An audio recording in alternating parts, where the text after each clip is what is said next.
Good day mga idol. Meron tayo ditong 6 wires ng motor na electric fan. Bali ang kailangan ko lang dapat ay 3 wires kasi yung nire-repair natin mga idol ay ceiling fan. So wala tayong nahanap na 3 wires na motor para sa ceiling fan. Ang gagawin na lang natin mga idol, i-convert ko na lang to. Bali gagawin ko siyang 4 wires. Pwede naman din 3 wires, pero ang gagawin ko 4 wires. So ganito yung gagawin natin mga idol para ma-convert natin to para magawa natin yung ceiling fan. So itong dilaw na to mga idol, itong dalawang dilaw na to para to sa capacitor. Tapos ang tatanggalin natin diyan na wire ang tatanggalin natin na wire diyan yung white sa yung black. Yung speed number 1, speed number 2, yun yung tatanggalin natin. Tapos ito yung gagamitin natin. Yung speed number 3, yung color red. Tapos yung common line, ito yung kulay green. So itong apat na to yung gagamitin natin para mapaandar yung ceiling fan. So ito, dalawang dilaw para sa capacitor. Tapos itong speed number 3 para sa line 1. Yung common line, yung kulay green sa line 2. So ganyan yung gagawin natin mga idol. Tapos lalagyan ko siya ng thermal fuse dito sa kulay green, sa common line. Hindi ko na siya papakita kung paano siya gagawin. May mga video ko dyan kung paano maglagay ng thermal fuse. Yan. So, papakita ko sa inyo mamaya mga idol. Pinutol ko pala yung yung kulay puti saka yung kulay itim mga idol. Yan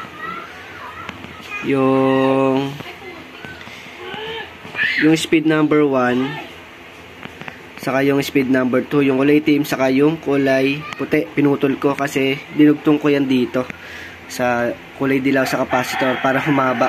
Yan para humaba siya kasi medyo maiksi. Tapos ang gagawin ko dyan mga idol, babalutan ko yan ng electrical tape. Pag ganun, dalawang balik para kapag umiikot na yung ceiling fan, hindi siya mababalatan agad yung mga wire. Mamaya papakita ko sa inyo mga idol. Na-assemble ko na yung ceiling fan mga idol. Pakita ko lang sa inyo yung wiring. So yung dalawang yellow, ang ginawa ko dyan mga idol, dinugtungan ko siya ng puti saka ng itim kasi medyo maikli. Ito yung pinutol ko kanina doon sa mismong motor, yung black saka yung white. So dinugtong natin sa dalawang linya ng capacitor itong itim saka white para hindi kayo malito. Tapos basta ito dilaw to mga idol, dilaw. Nilagay natin sa capacitor. Tapos yung kulay green, line 1. Tapos yung speed number 3, yung kulay red, line 2. So sana hindi kayo malito mga idol. Etong dalawang itim saka yung puti, ito yung kulay yellow kanina, yung dalawang dilaw para sa capacitor. Kaya naging itim saka puti kasi dinugtong ko to.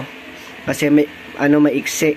So kaya siya naging itim saka puti para hindi kayo malito mga idol. Tapos yung yung kulay green, yung common line, nasa line 1. Tapos yung speed number 3, yung kulay red, nasa line 2. So yan yung wiring mga idol. 4 wires yan, 4 wires.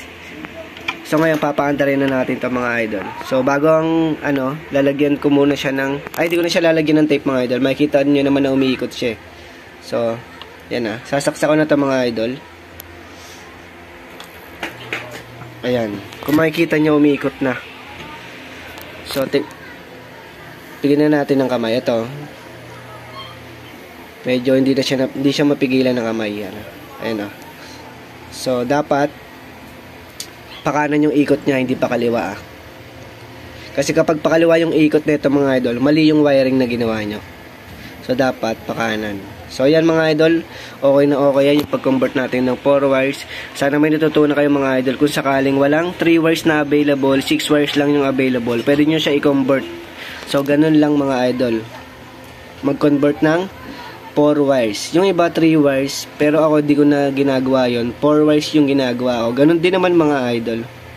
So sana may natutunan kayo dito sa video na to. Sana hindi kayo nalito. So hanggang dito lang yung video natin mga idol. Sa mga hindi pa naka-subscribe dyan, subscribe na kayo mga idol para lagi kayong updated pag may lalabas tayong video. Maraming salamat.